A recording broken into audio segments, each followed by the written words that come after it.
gentlemen, boys and girls, welcome to the Hungaroring 1720 Pop Shove It with a Melon Grab.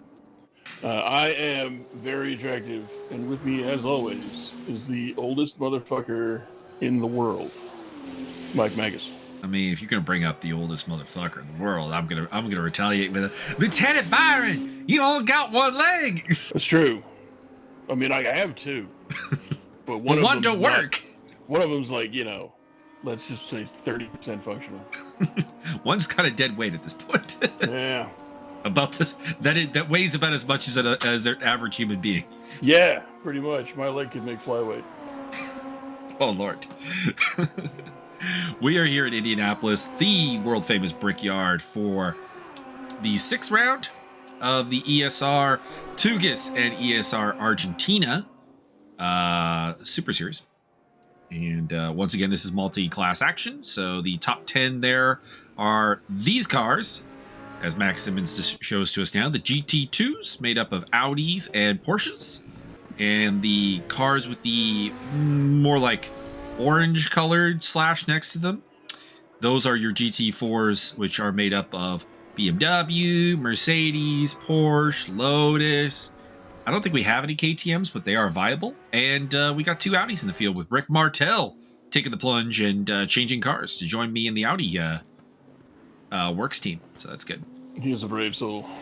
Stefan Centenac on pole ahead of Max Simmons, Hendrik Andreasen, Andrew D, and Roman Barthez, your top 5 for GT2. And in GT4, it's Arnaud Adracor, Tobias TH, Martin Edmunds, Ariel Zatoni, and Arjun Lakshmi. Are you ready for some solid action, Byron? I am ready for, well, I mean, solid action's fine, gaseous action, perhaps fluid action, whatever really you're into. Some kind of like 4th matter state, perhaps? Little, what's that, sublimated action? There you go. So we're here at Indianapolis with the Grand Prix layout. This is where the Formula One race started happening in 2000 for the U.S. Grand Prix, and didn't even make it a decade before we had the ridiculousness of, I think it was the 06 race, where everything just kind of fell apart. And famously, only 6 cars took to the grid. But anyways, we're here for GT action. We're here for the championship. And we're here with me staving off a meat coma from way too much good eating today. Way too much. Had steak au pois, and I had barbecue, Korean-style barbecue ribs. And then? Oh, that was it, really. I mean, that's fair enough. That's a lot of meat for one day, Byron. I guess, if that's going to be your attitude. Yes, Ziggy and then RC took me out for birthday meals. Well done. And we're off. Also got to meet Fallon Nash, the jacked girl that RC's been hitting the gym with. Oh, very nice. Don't know why she was there, but she was there. She was there to assassinate you. But she did a bad job then, because I am still here. Bertrand Barrier going side by side with Roman Barthez, battling over 3rd place into the first corner here, which is... okay, so the deal with the first corner is these track limits are stupid, and you can basically go 4 wheels off the track and still have it count. It's a bit insane. We'll see. Yikes. We'll see how exploitative that gets over the course of the race. James Butler, the newest addition to the Super Series winners list after he won at Bruno last time out. And he is running in 7th place behind Barthez, Luciano, Ciaozo, and yo man, because he is the Golf Porsche, Andrew D. D for delicious. In the GT4 category, Adracor has kept the lead ahead of Tobias TH, Martin Edmunds, Zatoni, and Arjun Lakshmi, so top 5 is the same.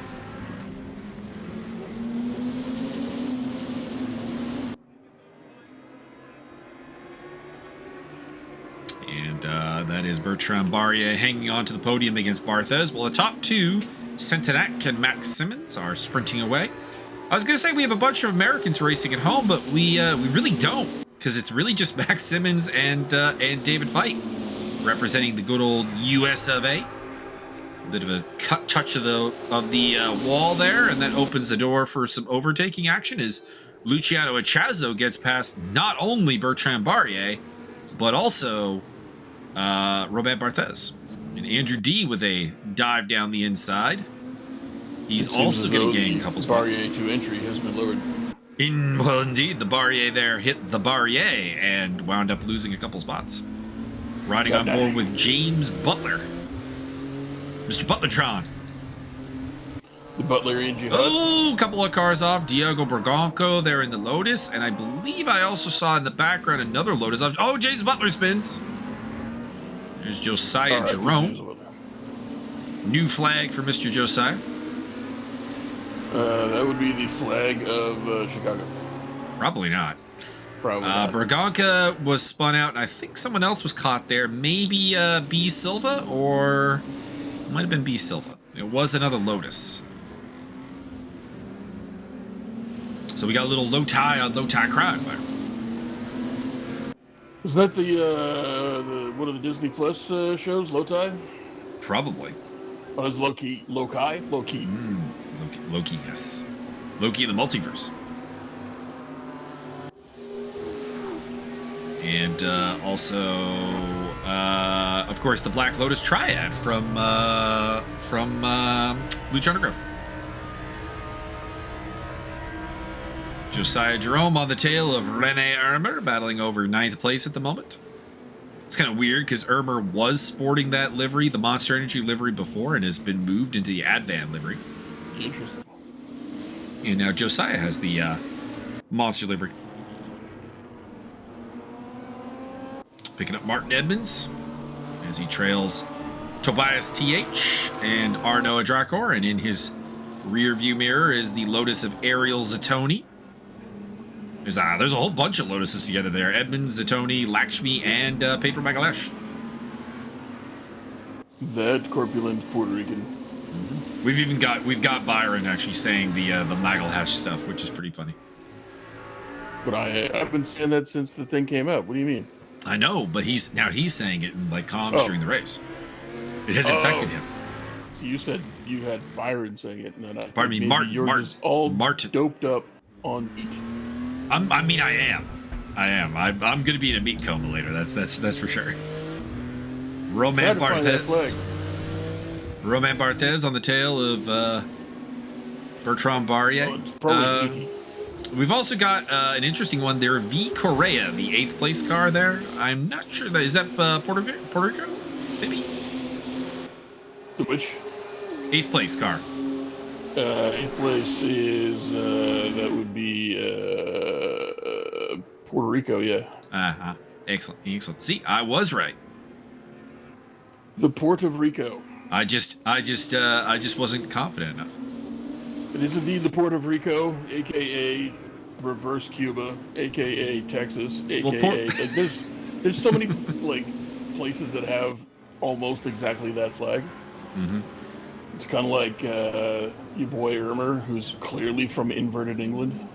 he's from he's elongated Switzerland. It's true. All of the oh, somebody off there. Steve Davidson moving very slowly. That's Rick Bartel overtaking him, but not sure what happened to Mr. Davidson. He was kind of fairly up in the order there. And D. Looks like your boy Josiah Jerome is representing the shaky nation of Haiti. I knew it was going to be a Caribbean country because, I mean, they always are with Josiah Jerome. But, correct.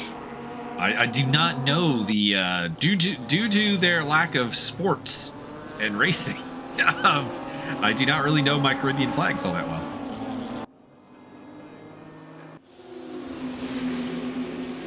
Whereas I'm pretty competent with all the European stuff. And most of the Asian countries as well. Hendrik Andreasen losing a spot. I said I was competent with flags, not like all the people, the millions of people in each country. A likely story. We'd be here a while. Also, Bhutan has a really cool flag, so you know.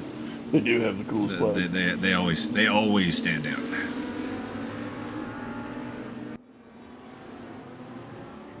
And I've been getting pretty good at the African flags lately because my friend keeps challenging me to random geography quizzes where we have to find all the, you know, like it's a website that throws up like this country. Click on it and you got to find it. And I've actually gotten pretty good because Africa was a weak spot in my geography, and I've been working to improve that. Did you know that technically every African nation is in Africa? Yes. Well done. It originally started off as I was making fun of him for not being able to find provinces of Canada. He's like, well, let's see how you do with like a United States quiz. And then I got all but like 3 states. And he's like, well, that kind of blew up in my face. So we've been one-upping each other by challenging to different regions of the world and quizzes. There is Victor Correa. I actually rather like that livery. He is battling with Rene Ermer as well as Josiah Jerome to retain 8th place, and Bertrand Barrier right ahead of him. Barrier is dropped back behind Henrik Andreessen. Barrier is having a really rough time. It's, oh Lord, Josiah Jerome 2 for 1, baby. Ha-cha-cha. Gets both Ermer and Correa there, but I think Correa might get that back. And let's see, side by side. Josiah looks like he is really not having a great time. Might have gotten the tires a little bit dirty there, and I think Correa's going to get the spot back, but foil to the he does front. get Rene Ermer. Well, he's in 4th place, so he's almost on the podium. Luciano Ciaozo versus Andrew D. Interesting enough, Luciano Ciaozo has maximum ballast for this race, 75 kilos of additional weight. Fatty 2x4. I mean, that's far less than you or I in terms of mass, but correct. It's an average size human. As punishment for being so successful, you will have to haul me around in your trunk. It would be a problem. So Centenac still leading from Simmons, and then this battle between Ciaozo and D in the GT2 category. And down in GT3, it is Adrakor leading from Tobias TH, as well as Martin Edmunds. We also saw a penalty earlier, a drive-through penalty for John Barker that has put him down in 28th position. And Max Simmons fighting for the lead, fighting for Audi pride, although with another Audi admittedly, against Stefan Centenac, who is a newcomer to the championship. It's time for some satanic panic. Indeed. Alert the conservative white ladies. Did you know that the official currency of Haiti is the gourd? It's a solid name for currency. Gourde, gourd. The Haitian dollar equates to 5 gourds. Interesting. I don't understand how that works, but okay. Would that make a gourd like a 20-cent piece, basically? Could be.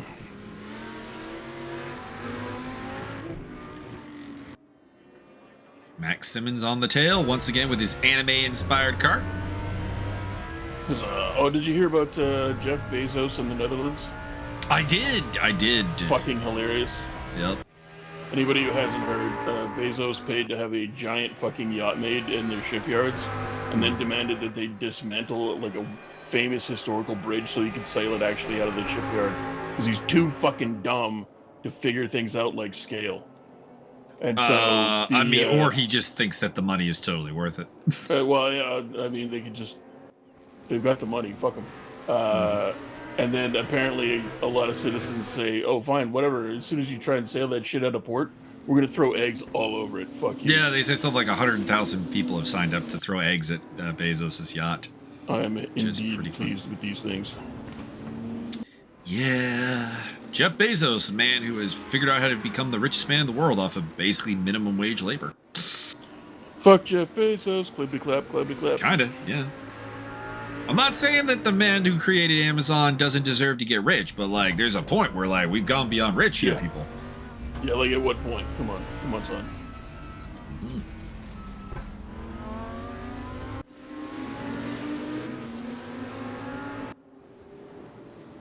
I mean, someone's gonna say if you had this kind of money, you wouldn't say this. Obviously, like the old theory. The old That's theory because I that would have there's... signed a lot of people that I paid very well to donate a lot of money to places that needed Well, that's it. kind of what I'm getting at. Is like if I had that kind of money, like there would be some charitable like going-ons, or at least like I don't know, like some kind of. I would like build a small suburb for people to live in for reasonable prices. Like I would build a large submarine for no reason other than I can. While everybody that under my employ got paid super well, so everybody would want to come work for me. Therefore, my business keeps increasing. Ricardo Costa off the track. And also problems for David Feit. Oh, man, he's at least 3 feet off the course. Feet, sorry. Getting out of shape there around, that's turn 7. And, Andrew D! Oh, no! Into the back of Luciano and Ciaozo, and both are off, and onto the podium goes Romain Barthez. Hey, our favorite guys on the podium, Byron. What about Grecian Barthez? Oh, boy! Almost really bad contact there with Victor Correa for Andrew D. I think he'll escape that without any particular repercussions, but the lead now, well, the third place now belongs to Hendrik Andreasen, who's taken that spot off of Romain Barthez. Go, Romain! We gotta love Romain Barthez. That guy has given us so much entertainment on commentary. That is true. Over the time. Will back out into traffic on a drop of a hat. It's not always for good reasons, but it's there. I am largely infotained. That puts Barrier up into 5th, Josiah Jerome to 6th, Correa's up to 7th, followed by Ermer, and then it's Ciaozo and D who've rejoined ahead of James Butler.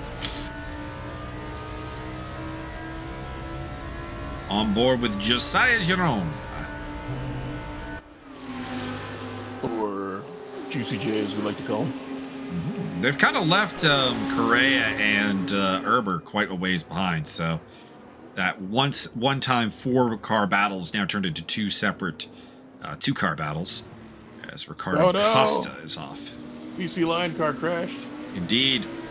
Ricardo Costa not living up to the BC Lions' proud tradition because he's having a rough season. Call Wally Buono. Put him in charge of the pit. Indeed. Wally Buono, team principal, OP. Correct. Josiah Jerome up the inside there. Wally Bono's second best coach in the history of CFL football. Right behind Lancaster, I think? Nah, Don Matthews. Never heard of him. Everywhere Don Matthews went, success followed, like very quickly. Ron Lancaster had a lot of success in Edmonton, but after he left Edmonton, like he had a hot run in Hamilton, and then it went really downhill. Well, I mean, that's Hamilton for you. Although actually, that Mike, era, how's that petition going? I heard you're trying to get the official name changed to Lewis Hamilton, Ontario. Oh no. I'm not a Lewis Hamilton fan, so that doesn't really work. A lot of people claim I'm a Lewis Hamilton fan because I have some like relatively negative opinions of Max Verstappen, but that's just more anti-Verstappen than it is pro-Hamilton, everybody. That's fair.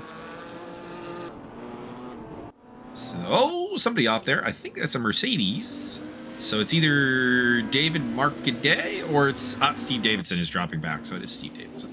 Marcaday all day, every day. A lot of battle going on between the Lotuses there in the GT4 field. Martin Edmunds, Ariel Zatoni, Arjun Lakshmi, and Pedro Magalhaes are all throwing down. Yeah. As Luciano Ciaozo has an off. Shocker, Max Simmons still hasn't pitted. Well, the pit window's not even open yet. No one's pitted. Technically correct. The only person who's been down pit row was John Barker, and that was to serve a drive-through penalty. Monsieur Poquier.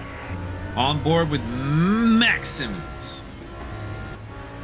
This part of the track here is actually really, really treacherous. If you enter the banking there, where the track cants to the side, at the wrong angle, it will spit you out and send you flying into the wall. Like it has no mercy. We had a couple of moments in practice where like people were trying to get past each other and trying to go too wide into that section, and it's like, please don't do that in the race, because every time it happened, they were just in the wall. Like there's not really room for 2 cars to go in there. I'm fine with it. Eventually get it right. Keep practicing that one, boys. Josiah Jerome. And that is John Barker. Just getting lapped by the leaders there. Centenac and Max Simmons hitting through. And David Fight will... it looks like he'll make it a fairly easy time. Roman Barthez, Josiah Jerome. Going at it for 4th place. Giggity.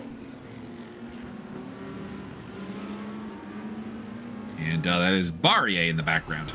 Oh, that did not look good. Max Simmons got in there a little deep and does avoid contact with race leader Stefan's Centenac. And they will continue to run in formation 1-2 for the Audi crew.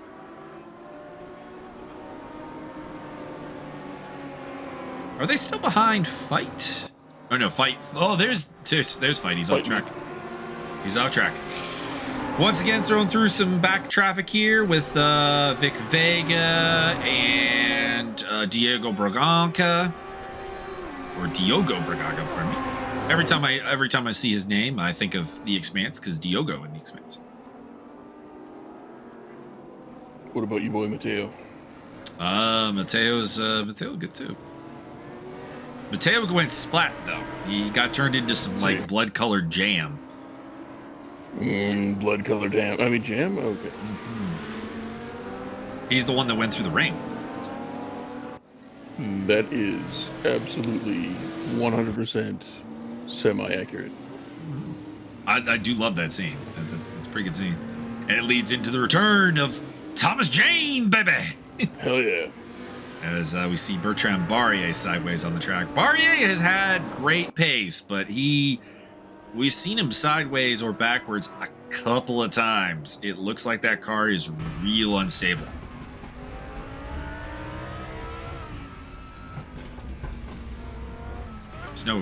There's no law in series, just cops. Just quaps? Just cops. With the QWOPS.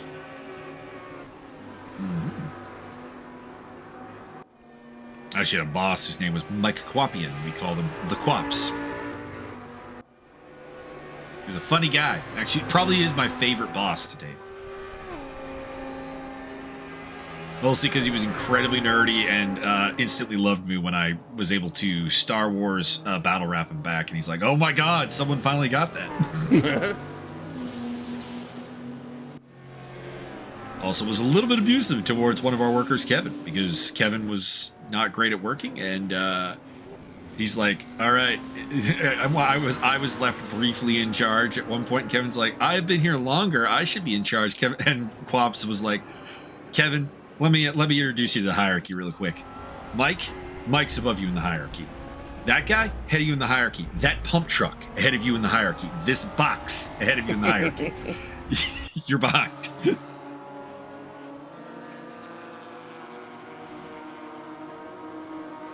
Although, I did get him to give Kevin, like, a little bit of respect at one point, because when I was leaving the company, Coffee is like, who would you select as your replacement as my right-hand man? I'm like, I guess it has to be Kevin. He's like, are you sure? And I looked over and saw Kevin, like, you know, just kind of doing his job while the other guy, Matt, was humping a box. And I was like, and I just went, Mike, I rest my case. And, oh, someone disappeared. That is James Butler having all kinds of problems. And Quaps turns to me and just like does like a fake crying. He's like, "You're right. He is the best I have."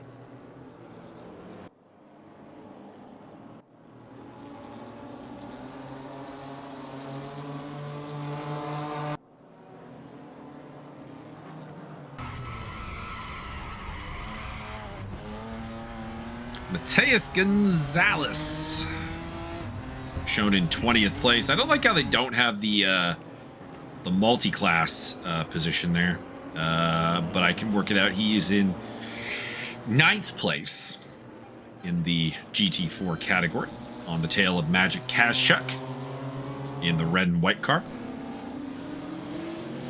Back to Roman Barthez, who's fallen back to 8th place, so it looks like he's had some troubles. And the surging man right now is Rene Erber, who's up into 4th place, and Victor Correa is up into 5th, Josiah into 3rd. So a lot of people are falling back here and making some mistakes. We see Barthez a little bit further back. We see Luciano Ciaozo, Barrier's a little bit back. Andrew D's had some rough times and has slipped to the back of the GT2 field.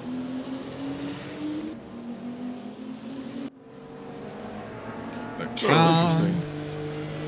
I'm still kind of scrolling through the Haiti Wikipedia page here, and they have this what they call Duffy antigens. They did a genetic survey, and it's 2% higher than the average African American. And what it does is it's resistance versus malaria. Interesting. So the Haitian people are a little bit better at avoiding malaria than anyone else. It's kind of cool. Costa getting out of the way there. That's just a lapping scenario. There's a lot more to this Duffy antigen thing, and I don't understand it. And but I just it's not your area of expertise. There's a lot of biochemistry going on here, and I took no chemistry at all in high school, so I don't know. We'll have to enlist one of my various relatives who went into biochemistry and have somehow not turned it into a great career. Yeah. Oh no, James Butler.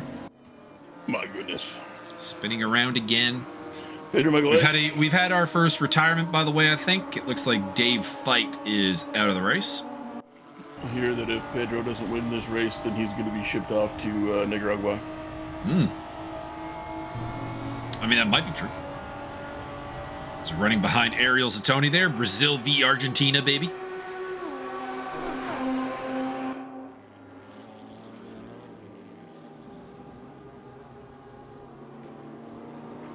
Apparently this has a lot of effect on not only malaria, but asthma, hematopiosis, which I don't know what that means.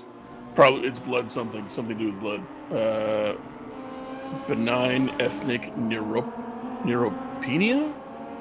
Neutropenia. I don't know what that means either. It has effect on cancer. Also resistance to the HIV. Interesting. Yeah. Lots of stuff. Pneumonia, a lot of lung stuff. A lot of lungs and blood. Interesting.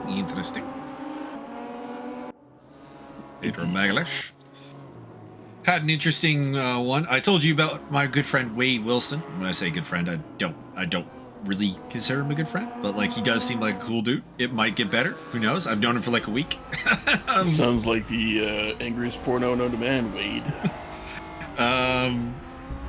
He was on Discord, and he invited me into a group call, and I'm like, "What's up?" And he's like, "Oh, nothing. I just thought you'd be interested in this." And he shared his screen, and he was playing against someone in Age of Empire 2 as the Franks, and he had a bunch of throwing axemen walking up to the enemy's lines. He's like, "I thought you would like to see what an 18-man fire team can do." Like, nice. And it was actually 18 Axemen. That is fantastic. I appreciate that. As long as he does not stop believing. I don't think he can ever stop believing. I think when your name is Wade Wilson and after the Deadpool movie came out, I don't know if you can stop believing at any point.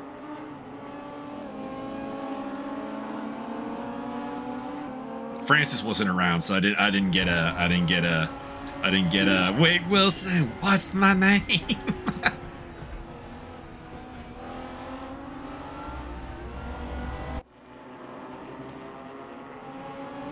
A lot of dust up there. I didn't see who kicked it up, but somebody had a moment there. And we are getting a little bit closer to the pit window opening. Plenty of time left, an hour and 4 minutes to go in this race. Max Simmons is your race leader. While we were talking about other things there, we saw the previous race leader, Stefan Santanak, off the track, and he has dropped down to 8th place. So it's now Simmons leading from Henrik Andreasen, Josiah Jerome, Rene Ermer, and Victor Correa in GT2. And in GT4, it is Tobias TH. Oh, pardon me, it's Arnaud Dracor, Tobias TH. Martin Edmunds, Ariel Zatoni, and Pedro Magalhaes. What was this about Victor Correa? as Vic Vega and Rick Martel getting into a bit of a shoving match. Don't get into a shoving match with Rick Martel. You're gonna get the arrogance in the face. That was the fragrance he had, right? It was arrogance. Yes. Am I misremembering? Yeah. Just making sure. I was actually not a big wrestling fan back in the Rick Martel days, but I am versed. I was alive for some of his run. No, I was very young. Very young. I'm sure your diapers were very impressed. You weren't even. Next thing you're gonna try and tell me is you remember Tito Santana. I do not. I don't think I've ever seen Tito Santana wrestle. Tito Santana was an amazing wrestler, and for a while he and Rick Martel were tag team partners in the Can-Am Express. Mm-hmm. That was the Can-Am Connection, wasn't it? Can-Am Connection, right. So many expresses. Yeah. Midnight Express. Rock and Roll Express. There was a Japanese one. I can't remember what it was. There was, but I don't remember now the name of it. Oh, the Orient Express. Orient Express, yes. Wasn't that Rick Martel again? No, that was I can't remember who the wrestlers were, but they were managed by Mr. Fuji. So they were definitely Japanese wrestlers, but they were called the Orient Express. I want to say one of them actually wasn't I'll look it up here. Japanese wrestler, because I think one of them wrestled under a mask. Did they not? I think it was actually an American. They probably had multiple people in there. Let me see here. Orient Express. Oh, off the track goes Ariel Zatoni. You drop down the order. Akio Sato and Kato, managed by Pat Tanaka, a.k.a. Mr. Fuji, who is an American. Yes. Yeah, there you go. Kato, Paul Diamond. There we go. A real name, Thomas Boric. Croatian. I knew there was something about that where one of the members of the Orient Express was a white guy. Yeah, so John Barker looking down the inside of Vic Vega into turn 1, and it looks like he got the job done. Pedro Magalhaes and Martin Edmunds battling in identical cars. Thomas Boric. I'm going to go with Boric because it's B-O-R-I-C. That's correct. Thomas Boric is a Croatian retired professional wrestler, better known under his ring name Paul Diamond, where he is best known for being one half of the tag team Bad Company with 2 Ds, with Pat Tanaka, aka Mr. Fuji, for his time in the World Wrestling Federation as Kato, one half of the Orient Express, also with Tanaka. Before he was a professional wrestler, Boric was a professional soccer player. There you go. He was born in Zagreb. Capital of Croatia and largest city. Ring names, Paul Diamond, Venom with a U, Venom. Get you some money because I think that clothing company's ready for suing. AKA the Comic Kid, AKA Kato, AKA Haito, or Haito, H-A-I-T-O. Probably Haito. AKA Maximilian Moose, AKA Max Moon. Max Moon Was, I believe, the replacement Max Moon? He was. Conan was the original. Yeah. Yes, Conan. Trained by Boris and Dean and Joe Malenko, as well as Chris Adams. My earliest memory of wrestling, and I actually do remember it was a tag team match between the Blue Brothers, which is the Harris Brothers, aka the twin Nazis. No. And Savio Vega and the 1-2-3 Kid. Oh, you mean the Bruise Brothers? Might have been the Bruise Brothers, yeah. I think it was. Might have been. So yeah, that was after during their hillbilly gimmick in WWF. As Pedro Magalhaes. So Henrik Andreasen is just slaloming the blue flag traffic. This is pretty amusing. Pick up former race leader Stefan Sentanak, who is down to 8th place after... We don't know what happened. We saw him off track, so he had lost control, whether it was a a self-inflicted incident or contact with Max Simmons or contact with another car. I don't know. But it has rendered Simmons the race leader and put Centenac further back as Vic Vega has a slow roller off. And it looks like he is done for the day. He's going to join Diogo Berganca and David Feit on the sidelines. Well, there we go. We got some extra information here on Mr. Boric.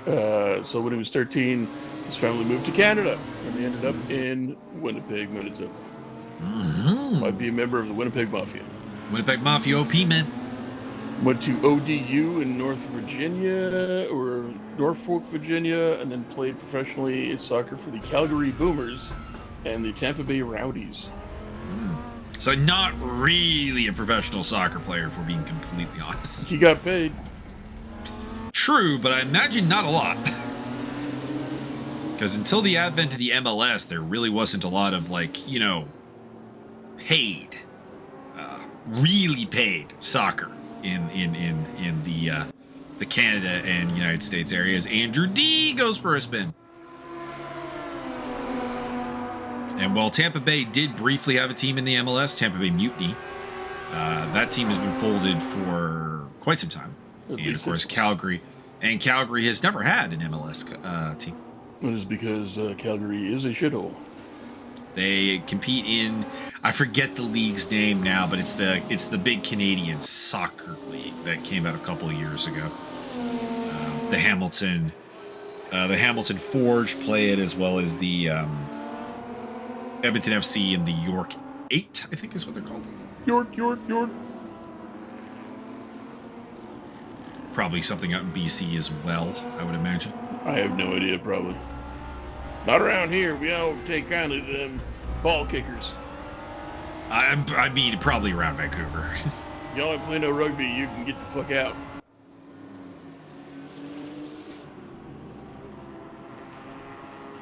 I'm briefly going to take my eyes off the action to look up the league. It is the Canadian Premier League. And I will read off the team names here in a bit. I think we might have some action here between Pedro and Martin. Less than an hour to go. Less than an hour to go in the race, and the pit window has opened a while ago, so pit stops might be coming soon. Teams in the Canadian Premier League: Atletico Ottawa, Cavalry FC, which is in Foothills County, Alberta, and I'm pretty sure that's around Calgary. It is. FC Edmonton, Forge FC, which is in Hamilton. HFX Wanderers FC, that is Halifax. Pacific FC, which is in Langford, BC.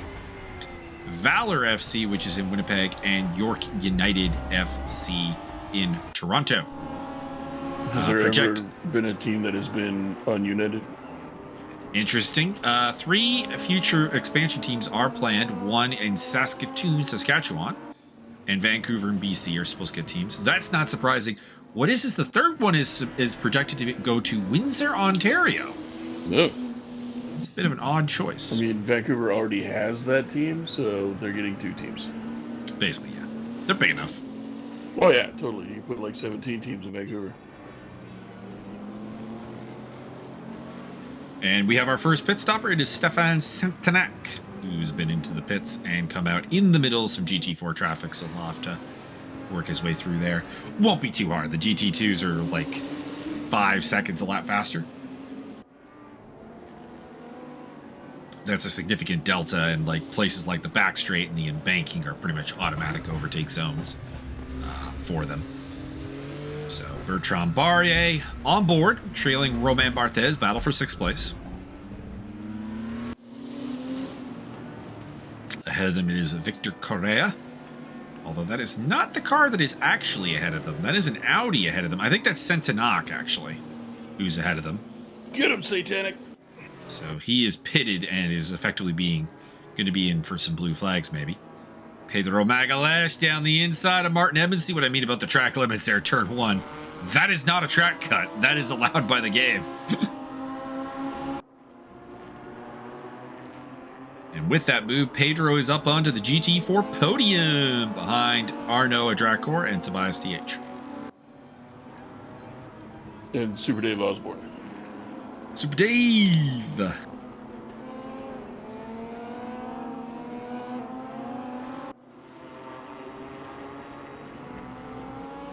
He's telling Steve Davidson that we were probably going to at some point just start making him Big Dave and his used tank sales. Big Dave, cool. It's a tank. Big Dave here. I got yourself a pre-owned M4 Sherman. What are the good things about it? It's a tank. Hell yeah, it's a tank. Some lap traffic going on there with one of the Mercedes in the field. I thought it was a Mercedes for a hot second. Now I'm questioning my sanity. Oh, it is. It was probably David Birkaday being overtaken by Stefan Centenac.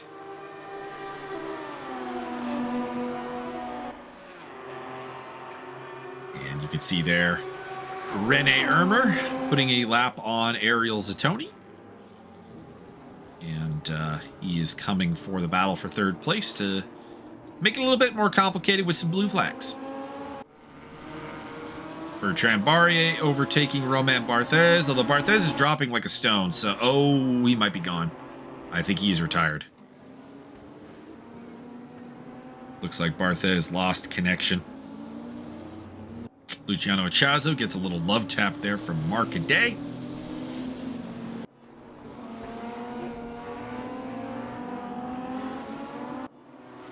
And Martin Edmunds should be able to let the blue flag get cleared here. This little back straight here is an area that is really safe to let people through. And I imagine Rene Erber will get both of them here. No, just the one. Magas remains ahead. Vinny Magas? No, Pedro Magas. The Pedro. The Pedro Magas. Victor Correa off the track.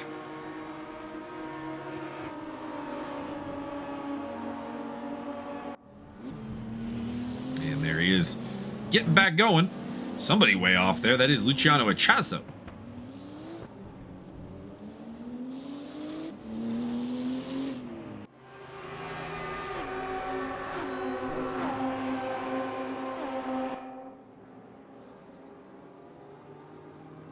Looks like we've lost one of the GT2 cars somewhere. Just looking at the numbers there, and it looks like we're down to just 10 running. Oh, Barthez, right. That would be the retirement of Romain Barthez. He did.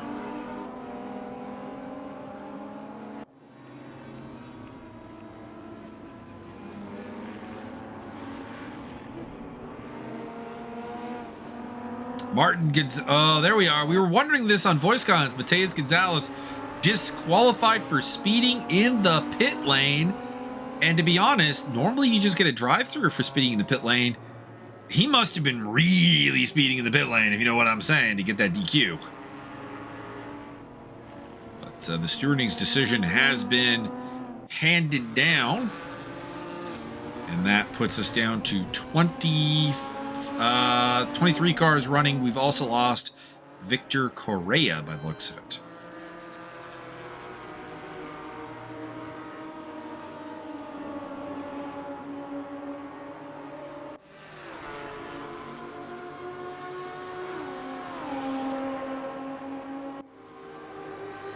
So it'll put us down to 9 GT2s and 14 GT4 still running. James Butler in the pits. And he will slip to the back of those 9 GT2s for the time being. Or what if you put him in front of the guys that are behind him? What then? Well, then he'd be ahead of them. I think that would be a much more advantageous position, and therefore we should make that change immediately. I mean, not really something we would do. Why not? As we pick up Magic Kazchuk, kind of just running on his own. So, no offense, Magic. I know you like the screen time, but don't really know why we're looking at you. Wow. Super racist. It's not a racist thing. He's got a family to feed. He's all married now, and he's got. I'm just saying kids. I'm just saying there are battles going on, and that's not one of them. I think maybe you're just a little prejudiced against the magic cabbage truck. Henrik Andreasen coming into the pit lane. Some kind of weird Croatian human being. Polish, actually. Same thing. He's Anglo-Polish. Wow.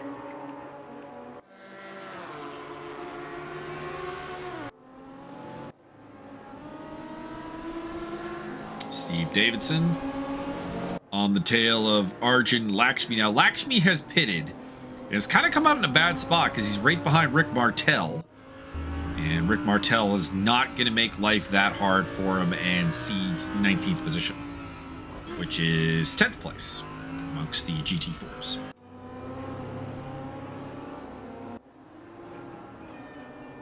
Rick Martel, a true gentleman of the ESR community. But what if he was a false gentleman? He did get some negative points today, though, because he posted on my Facebook wall, "Happy birthday." Had I known it was your birthday, I would have put you in the wall yesterday. And I'm like, oh, that's a little harsh. That's a little harsh. Harsh but fair.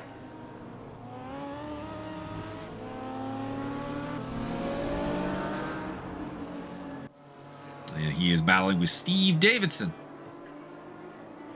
And it looks like Ariel Zatoni might be in the pit lane. He is dropping like a stone and dropping back, so I assume that is him in the pits. We'll see where he comes out.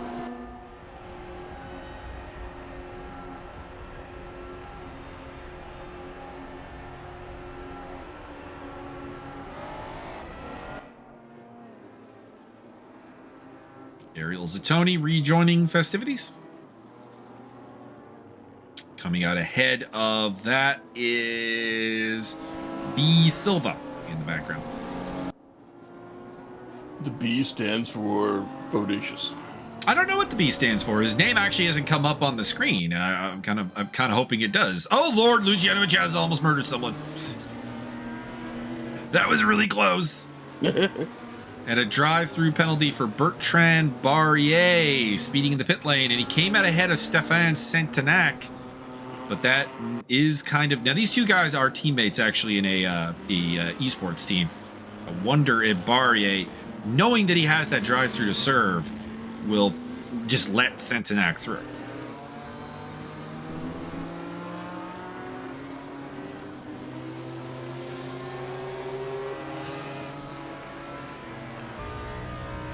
And I think he just did. That was a very dramatic overtake by Stefan.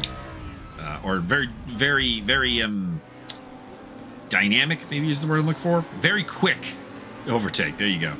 From Stefan Centenac.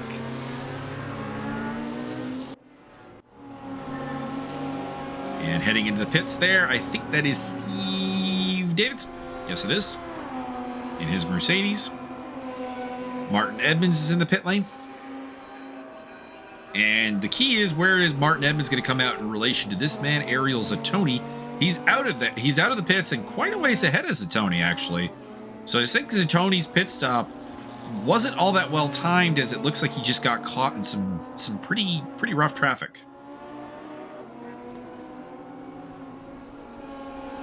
And now has not only come out behind Edmunds, but also Arjun Lakshmi.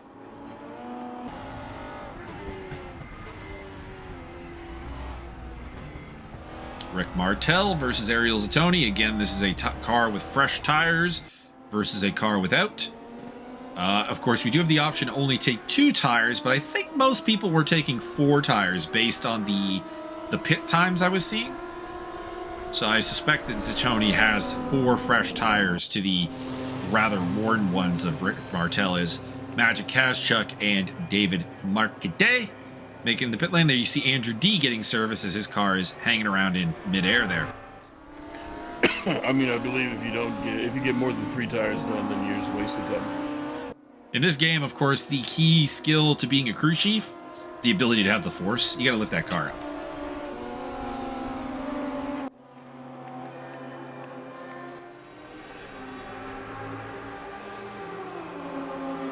Joaquin Martin leads the way.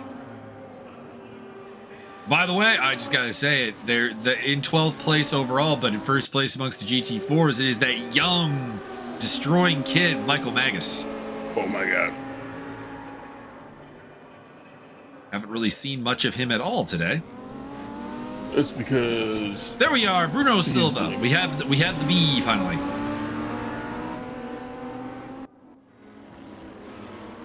There are two Bruno Silvas in the UFC, so Bruno and Silva just seem to like go. Go ahead. I was gonna say, is that Bruno Silva from the UFC or Bruno Silva from the UFC? The flyweight or the middleweight version? That's the question. Both.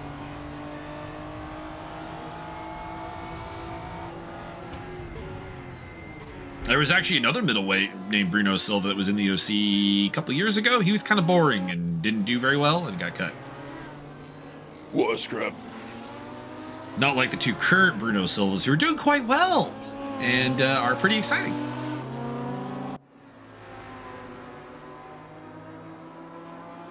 John Barker versus Martin Edmunds. Now, this is an interesting moment here because Barker has not pitted.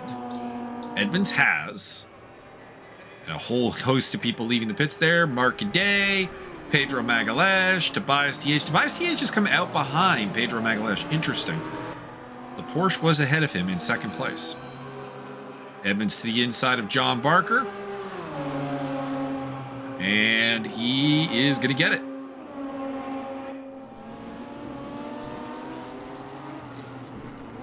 So yet to pit, Max Simmons, surprise, surprise, Josiah Jerome, Michael Magas, John Barker, Rick Martel, and Bruno Silva, and Ricardo Costa.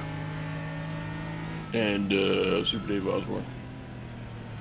We really do need to at some point get someone named Dave Osborne in our community. Like it's a legal requirement at this point.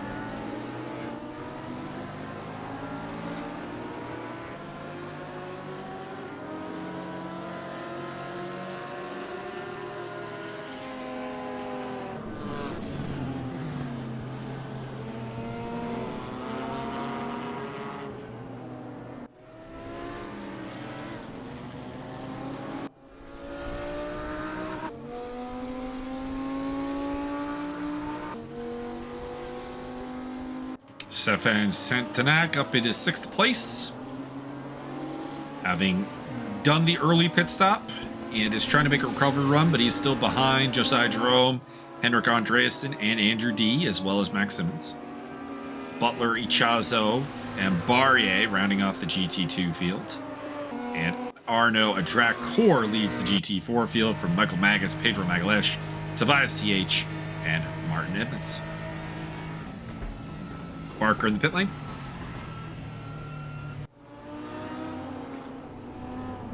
And to get his fresh tires and get topped up on fuel to the end, because I know the GT4 cars cannot do this race on a single tank of gas.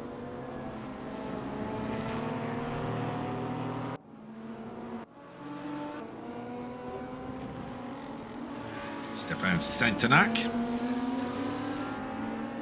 battling with Andrew D, your boy, Byron. D nice. Sporting that lovely, lovely Golf Porsche livery.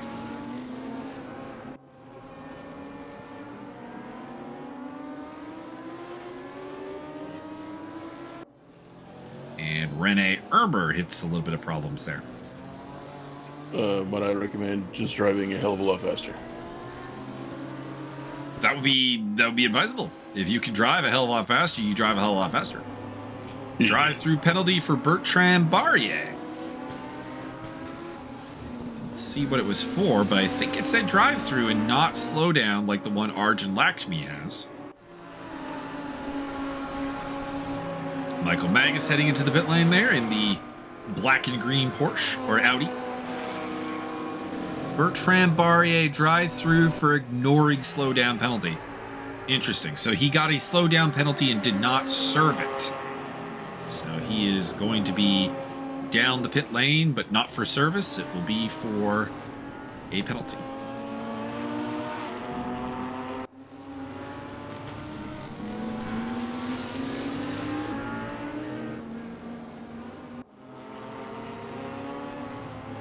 As we watch Centenac trailing Andrew D. Coming up to some blue flag traffic there in the form of Marcaday and... Can't tell who else it would be because Marcaday is not really racing anyone at the moment, so that appears to be a blue flag car scenario for himself. And Tobias TH on the tail of Pedro Magalhaes. That is a battle for second place in the GT4 category.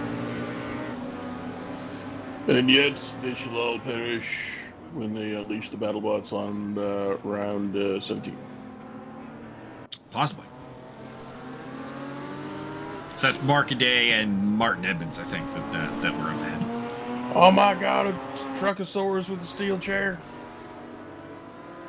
Truckosaurus with a steel chair would be a horrifying thing. I can't believe they haven't tried that before.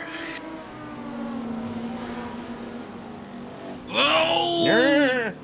Stefan Centenac tried to avoid a spinning Lotus and has ended up in the wall. That is Martin Edmunds. And that's going to cost Edmunds a couple of positions there as he loses out to Arjun Lakshmi and Ariel Zatoni. Zatoni also overtakes Lakshmi.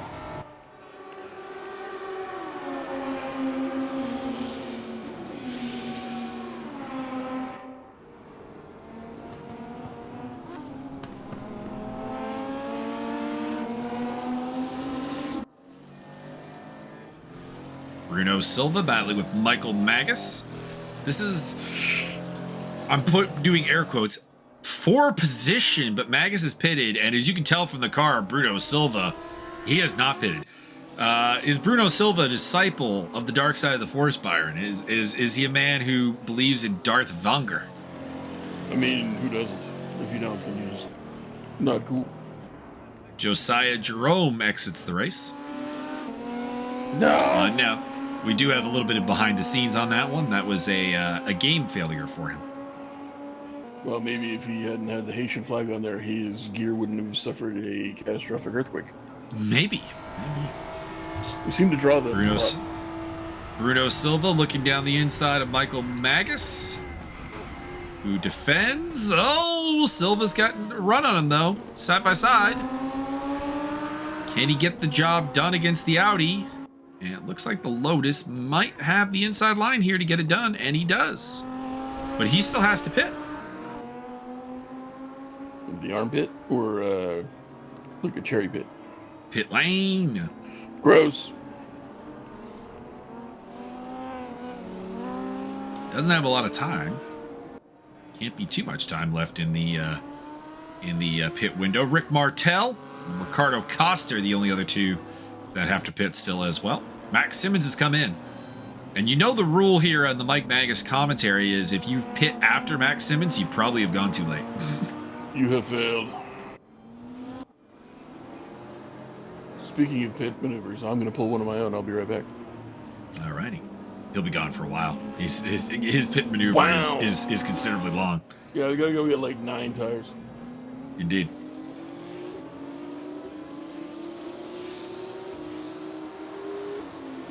He is not the, I think it's Giuseppe from Cars with the really quick pit stop.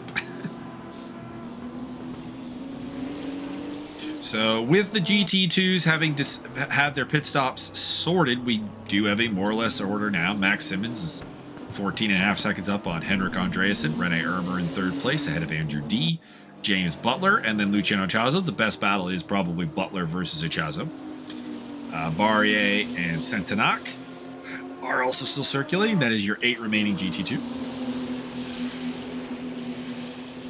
And in GT4, it is Arnaud Adracor, who's pretty much been leading the whole time.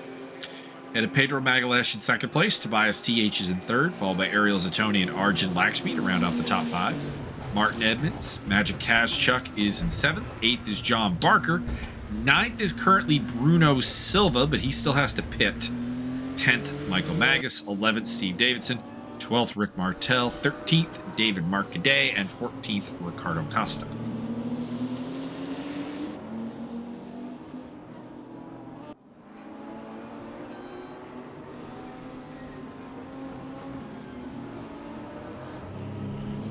Luciano, Ciaozo, all over the back end of James Butler.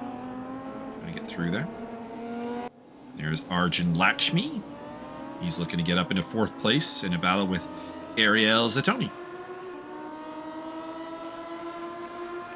Martin Edmunds in the rear view.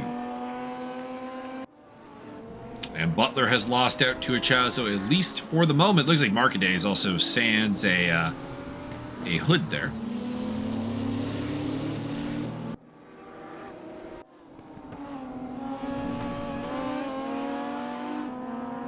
And while we're at it, we'll have a quick look at the quickest pit stop of the day, since we have most of the pit stops handled, except for Bruno Silva Costa in the pit lane now.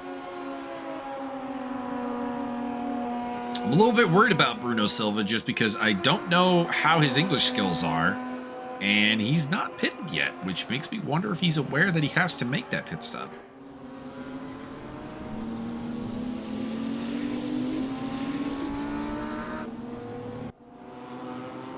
All right, so your fastest pit stop of the day. It was quick.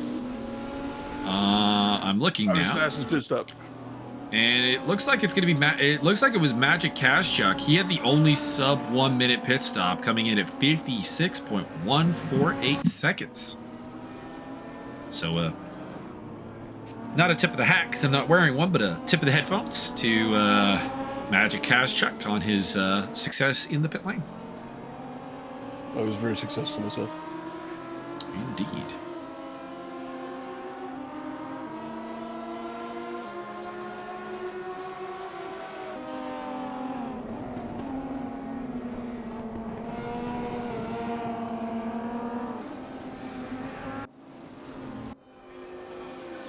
Now, admittedly, someone may have been faster in the pits that had a penalty because, of course, it's giving me a total time spent in the pit lane. So if you had a penalty, obviously you had two stops and not one. So there might be someone who was actually faster in theory. But the least time on pit row for anyone who actually got their pit stop done is Mr. Magic Kaszczuk. Sounds magical. Indeed. I think his pit crew deserves a raise. Gentlemen, get on that.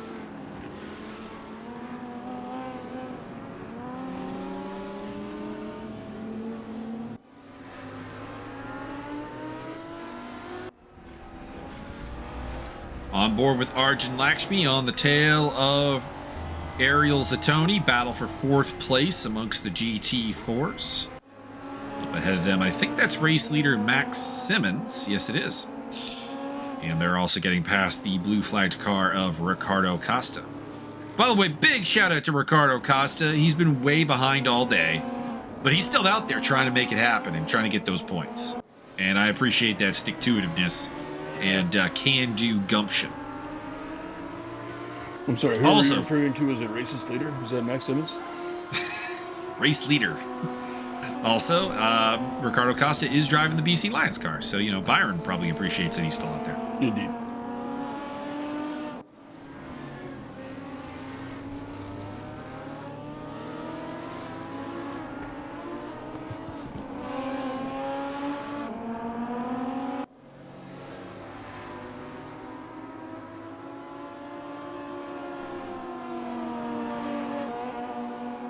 We got 3D Speed coming up this week in the ESR action from the Hungaro Ring. And, well, we've got a little bit of a lull in the action. Let's talk about the ESR upcoming calendar. I don't have it up right now, so just give me a second. Wow. Ariel Zatoni putting the pressure on Arjun Lakshmi. And trying to make a move, trying to go around the outside. He's got, oh, little contact. These two have bad blood from Bruno when Ariel Zatoni did pick up a penalty for contact with Arjun Lakshmi, as Stefan Sentinok's day continues to be a pretty rough one. Recovering from a mistake. Could be because he's a little good.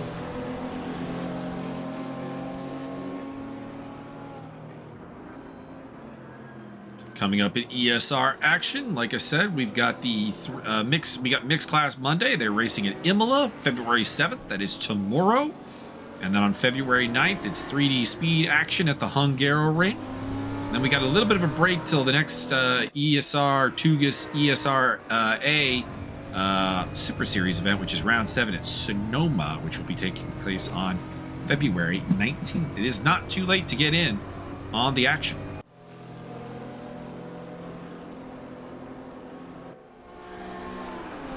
As David Marcaday battles with Rick Martel.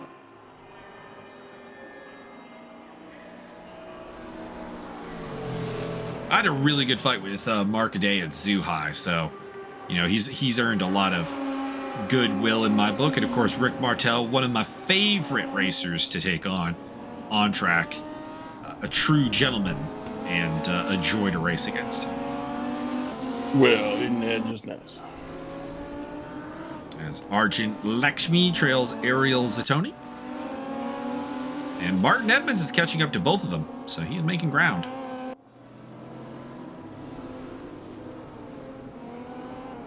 He's now shown in 5th place. Have we lost another GT car? No, it's... Oh, we've lost a GT2. That's what it is.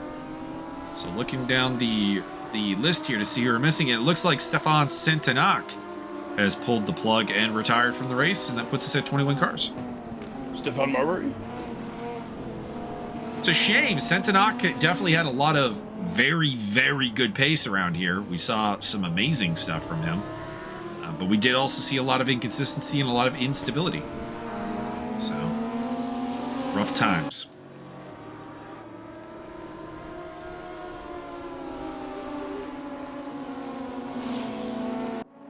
Henrik Andreasen working his way through the back traffic there.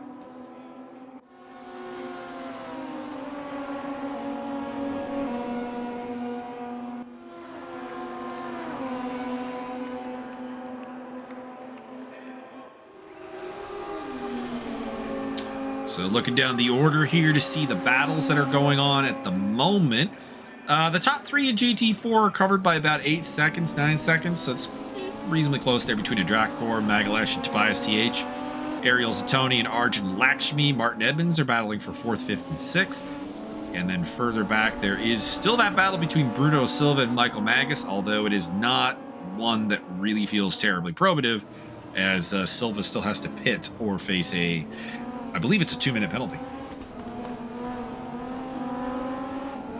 2 minutes for high stick. 3 minutes is to death.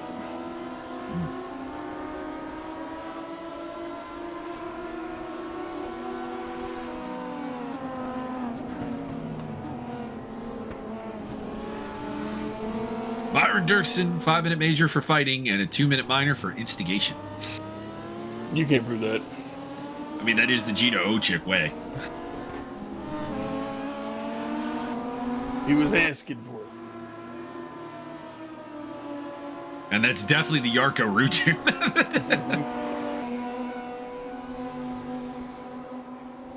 One of the greatest pests known to NHL fans around the globe. He's truly a great man. Indeed. And a very good defensive forward as well, actually. Martin Edmunds looking to put some pressure on Lakshmi. Battle for 5th place. Ariel Zatoni is skated about 2.5 seconds up the road. So he's got a little bit further, although I don't like that Ariel currently is shown with a minus symbol. What's going on there? Do we have a connection problem? It looks like we might. Oh no, it's Tobias TH that has a connection problem. He's falling down the order. Have we lost the German? Have we lost a championship contender? Is it East German or West German? Did the Soviets have anything to do with it? I think he's West German. I'm not sure on that. I have no idea why I had that feeling. I just think that he told me his hometown at one point, and it's in West Germany. Looks like he might be going... No, there's a minus sign for John Barker, too, so I think he's in the pit lane.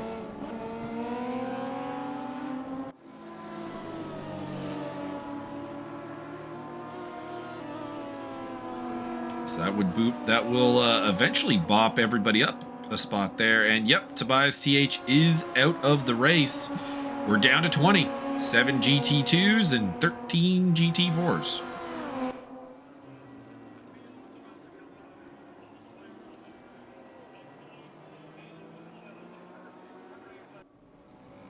So a rundown of the surviving cars. It is Simmons, Andreasen, Ermer, D, Ciaozo, Butler, Barrier in the GT2 category. And in the GT4 category, it is Arno Adrakor, Pedro Magalhaes, Ariel Zatoni, Lakshmi, Edmunds, that's your top 5, followed by Kazchuk in 6th, Barker 7th, Silva 8th, Magas 9th, Davidson 10th, Mark Day 11th, Martel 12th, and 13th place for Ricardo Costa. What about Ricardo Fudge? Ooh, that's a name I've not heard in a while. By the way, trivia fact: if you ever play MMA trivia, and I'm the host deciding the answers, biggest ass kicking that didn't result in a finish: Ricardo Fudge versus Johnny Hendricks. Oh lord, I have never seen a 30-24 scorecard, but on that night, we did.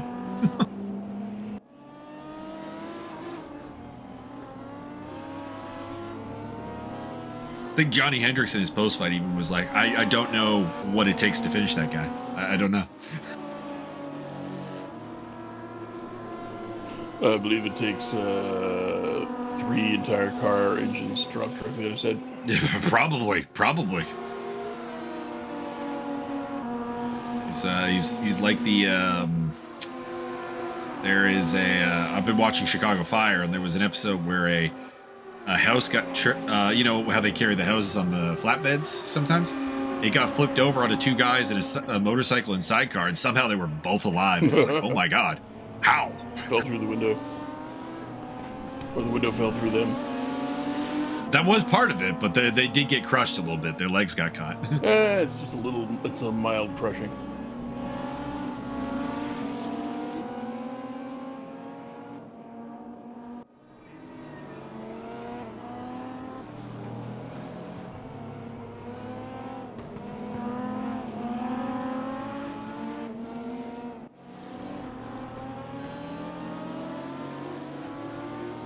Also, then in Chicago PD, there's a character that is both disgusting because he's incredibly corrupt, but also pretty funny. They're raiding a drug dealer's house. They're about to take the battering ram to the to the door, and he's like, "Hold on." He walks up to the door, gives like a really soft knock, and like a really soft Chicago PD. And he's like, "There, we've announced our presence. Now take the door down."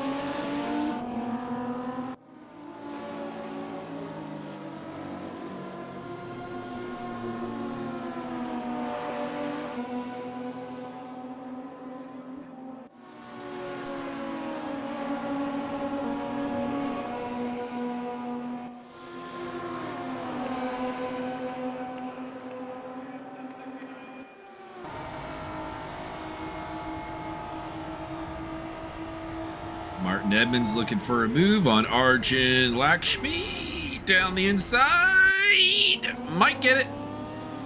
But the inside line does go back to Lakshmi. No, Edmunds shutting the door. That was a fine piece of overtaking there by the Canadian. And he moves up into 4th place.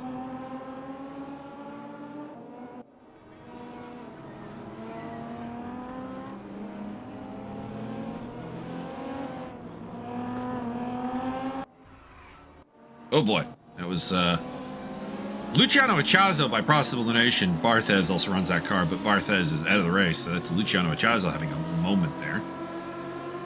He'll drop back further. And in fact, he loses a spot to James Butler.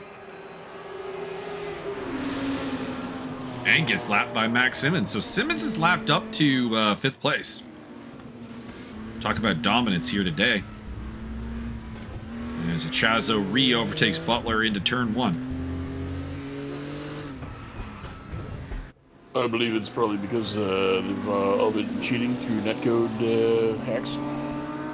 I mean, not impossible. 18 minutes and change to go here at Indianapolis. Most of the positions seem fairly stabilized, but there is still a battle between Arjun Lakshmi and Ariel Zatoni. And there is still a battle between James Butler and Luciano at Ciaozo going on, so we'll probably see a lot of those 4 cars.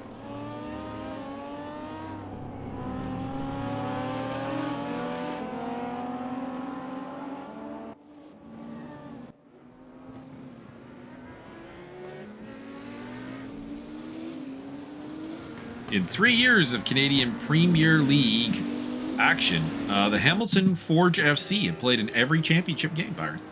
Very nice. They won 2 and lost 1. Why The only other champion? Them all? The only other champion? Pacific FC. Who are from Halifax. Langford. That's practically Halifax.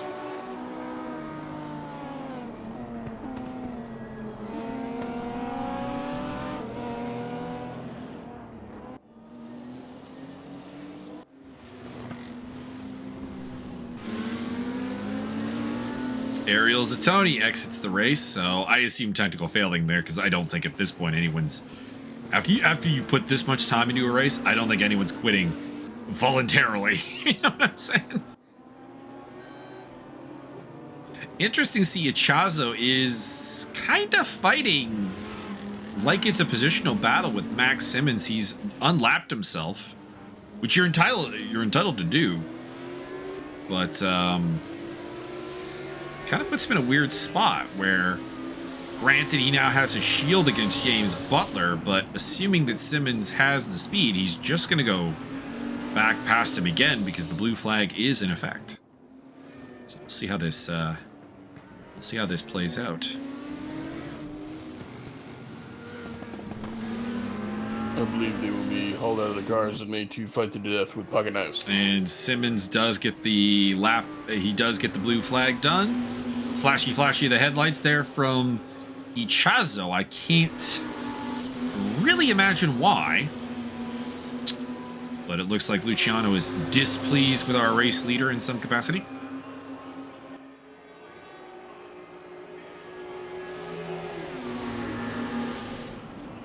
And he gets re-overtaken on the start-finish line.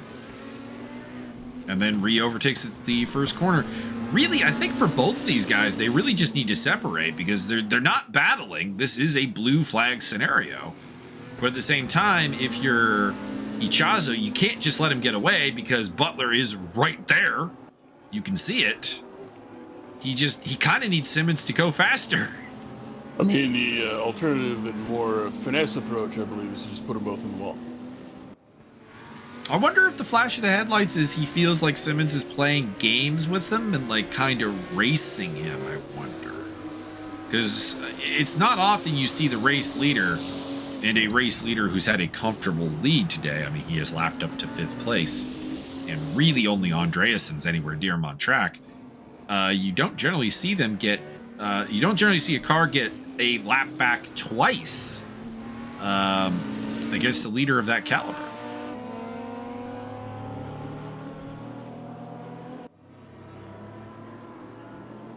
Is Arjun Lakshmi still running in 4th position behind Martin Edmunds. This battle was for 4th, now for 3rd with the retirement of Ariel Zatoni, which gives us just 19 cars still traveling the track.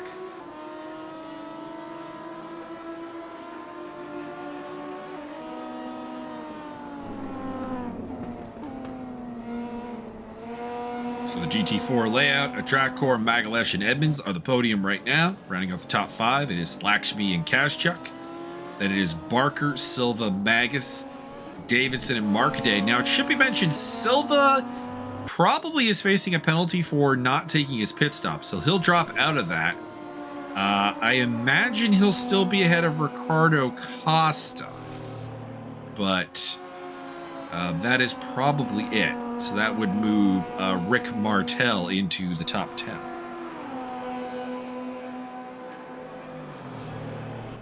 Maybe not. Maybe. It depends if it's a 90-second penalty or a 2-minute penalty. I'm not sure which it is. Because if it's a 90-second penalty, he'll still be ahead of Martel. But we'll definitely drop positions to Magas, Davidson, and Markaday, who are a combined 25 seconds or so behind him.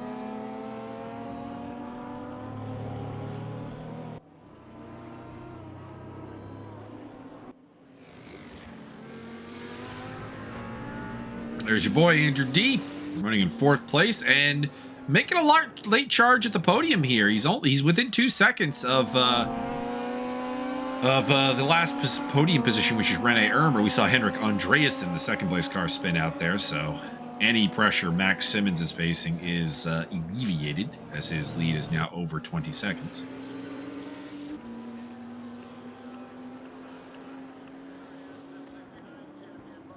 We saw a really good battle for the win at Bruno last time out, and we're not really getting it. We're not really getting it this time.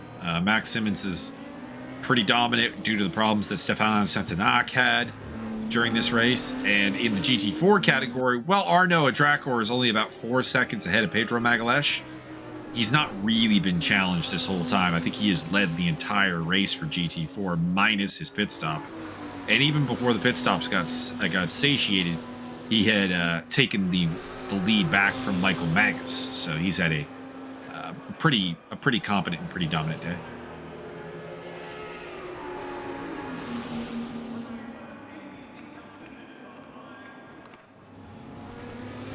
What do you think? 12 minutes to go. You think Andrew D is going to have something to say about that podium against Rene Ermer? I believe the world may be destroyed before the race is even finished. Oh, well, that would be interesting. There's 0.8 of a second between Ermer and D. Ermer in the red and black Audi, and the Gulf colors for Andrew D in the Porsche.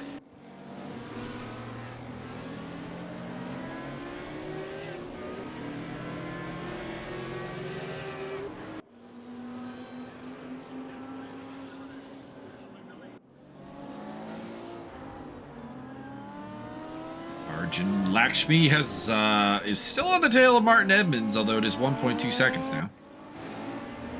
As a brief, I think, lag spike there as Andrew D appeared to spin around, but then didn't.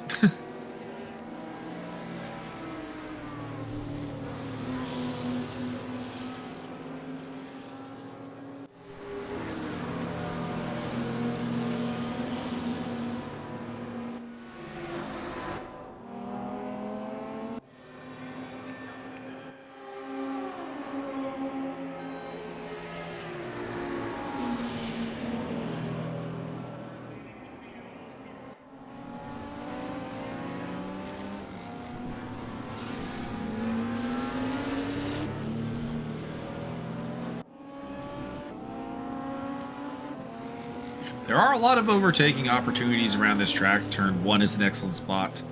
There's also a pretty good one off of the back straight.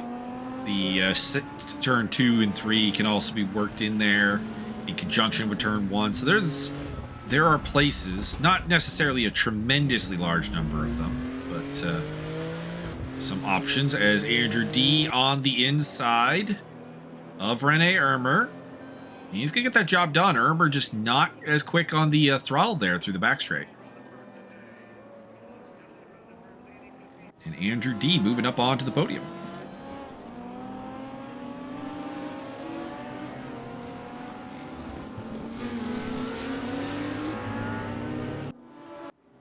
James Butler dropping back as we pick up Ricardo Costa, spitting up some dust.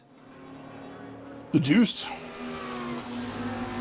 Yeah, Butler has dropped behind Luciano Ciaozo, or dropped further back of Luciano Ciaozo, and is now also behind Bertrand Barrier.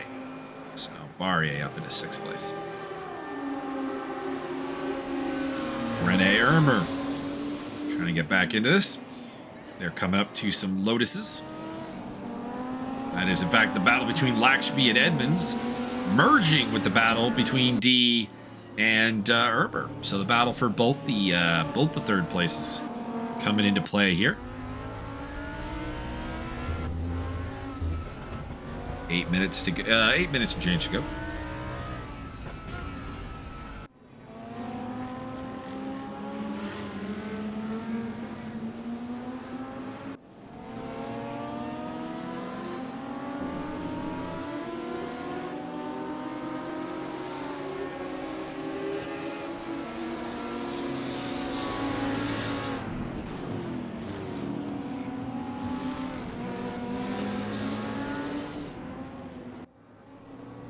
By the way, interesting note here, Byron. Luciano Ciaozo has been on the podium every race this season and is running in 5th place here. So a 5-race podium streak coming to an end here for the championship leader. I mean, not if he spins out the right amount of people. He's got to get close to them first, though. Just fire the torpedoes. Fire everything. Correct.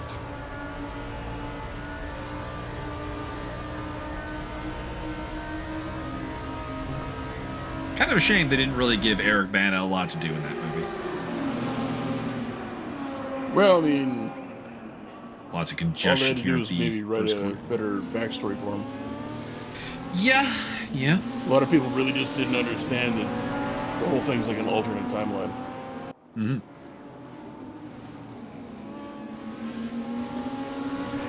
Well, I also think the alternate timeline thing is part of the problem because so much is the same somehow while being like different. It's a bit. Yeah. It's a bit problematic. Yeah, but the whole legal ownership of the entire Star Trek brand is so fucking fucked up. Mm-hmm. There's like 3 companies that own it, and so every time you come up with a new Star Trek anything, toy, cartoon, show, movie, anything has to be legally different than anything else Star Trek. That's why I think in a lot of cases you don't even see the Star Trek badges anymore because legally you can't use them. Some one particular company owns that one particular. Well, that's why we just open up some new storyline as opposed to the whole prequel thing. Yeah, you can't legally. You're not allowed. John Barker spins it out. Well, the Picard series is new. Yeah, and legally it's completely different than all of the other stuff. Like if you really look at it, you'll see a fuckload of things that are not the same. Oh yeah, no, for sure. I mean, the Picard series doesn't even feel like Star Trek. That's kind of what I said when I was watching through it the first season. And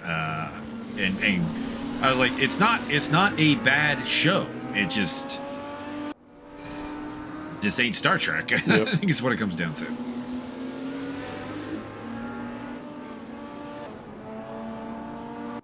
And not even like the stories are not something that they would do in Star Trek, because it pretty much is. Star Trek can be used to tell any story, really. It's more that, like, the established character of Picard is just not that character. Exactly. And that's why Star Trek will, like, you'll have some good stuff. Like, I did enjoy the new movies that came out. But there are not going to be any shows that are going to be any good because you can't have them be good. They have to legally they have to be distinct and completely different, and therefore not able to be good. Which is quite silly. Correct.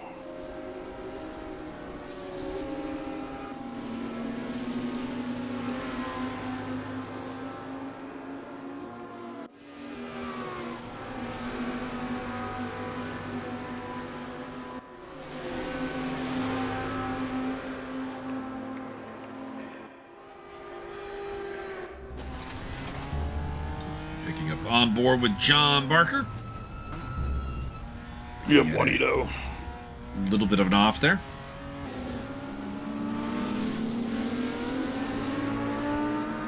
And is being caught pretty rapidly by Bruno Silva and Michael Magas, as well as Steve Davidson and Daniel Marcadet. So some problems there for Barker. Hopefully he can straighten it out, although there is only 4 minutes remaining.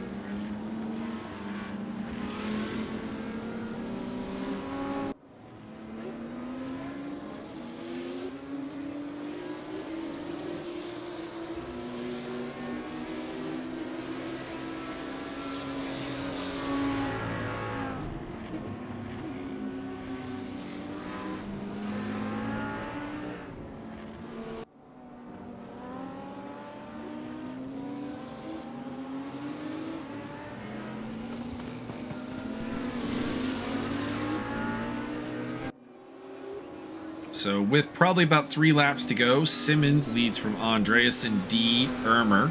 D and Ermer are still fighting for that 3rd place. You can see them both on screen there. Luciano Ciaozo, Bertrand Barrier, James Butler are pretty much where they are. They'll be 5th, 6th, and 7th.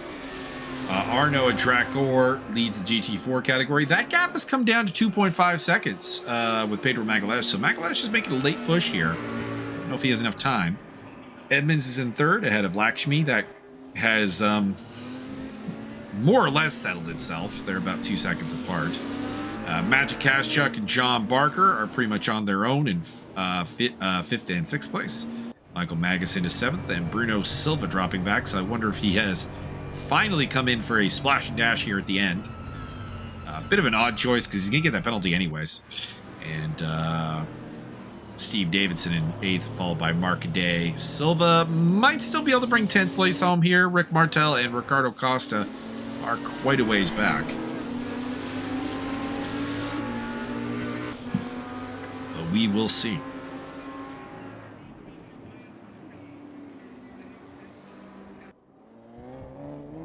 As Bruno Silva, oh, maybe he didn't pit. Maybe just had a really, really long spin there. He had to have an happen.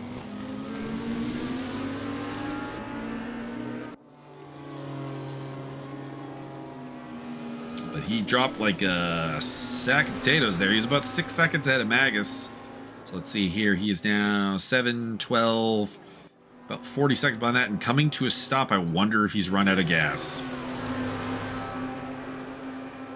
So like I said earlier, you cannot do this 90-minute race on one tank of fuel. So it was very weird that he had not pitted.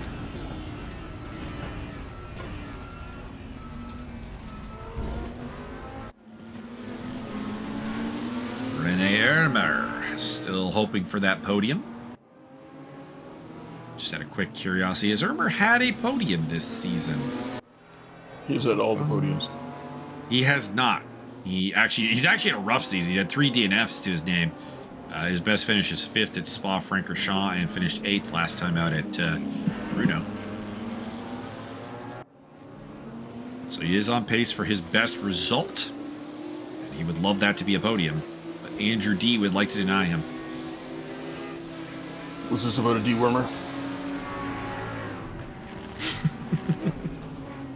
Not the ivermectin. Oh, dewormer. My bad. Got that wrong.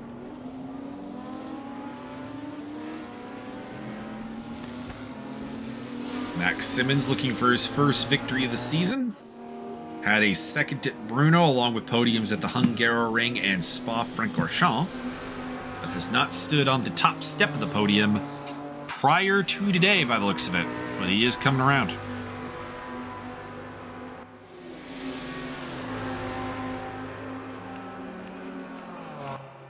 So we had a first-time winner at Bruno with James Butler, and we're getting a first-time winner here at Indianapolis with Max Simmons. But what if Max Simmons suddenly explodes? Joining Luciano at Ciaozo, who is the Zhuhai and Hungaroring winners, as well as Josiah Jerome at Lausitz and Henrik Andreasen at Spa.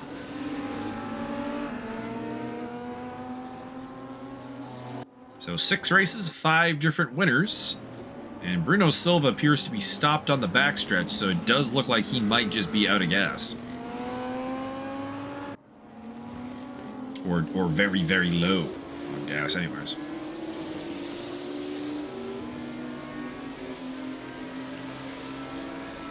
That's based on the gaps. I think he's gotten going a couple of times, but it looks like he is very unsure that that car can get to the end of the race. 0's on the clock. We ride to the finish line with Rene Ermer. We will not be able to get on the podium here today. Oh, no! I was going to say, did Rene just run out of gas? That might be kind of a problem. It's going very slow, but Pedro Magalhaes is coming home in second place in GT4. You see him there in the 77 car. Arno Dracor will win ahead of him. As well as Byron. And we'll just wait for the wrapping up of the people hitting the finish line here, and then I'll go into the standings, heading into Sonoma, and set the scales.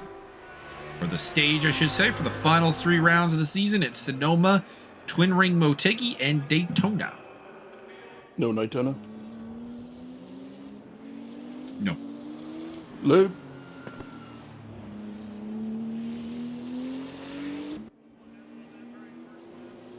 But it will be Max Simmons, Henrik Andreasen, Andrew D, Rene Ermer, Luciano Ciaozo, Bertrand Barrier, James Butler, your 7 surviving GT2s, and Arno Drakor, Pedro Magalhaes, Martin Edmunds.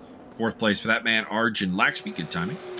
5th place for Magic Kashchuk. 6th for John Barker. 7th for Michael Magas. Steve Davidson, 8th. 9th for Daniel Marcadet.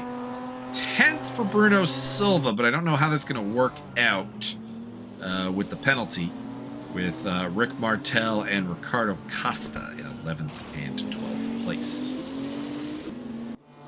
So going through the championship standings, in the GT2 category, it is Luciano Ciaozo leading the way with 107 points, ahead of Max Simmons on 92, Henrik Andreasen on 86, Bertrand Barrier on 68, and 62 for Andrew D.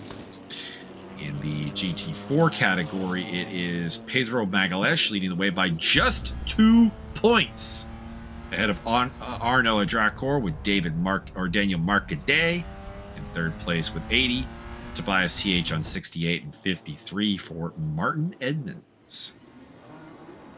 In the team's championship, Team GTR3, that is Marcadet and Bertrand Barrier, lead the way with 132 points.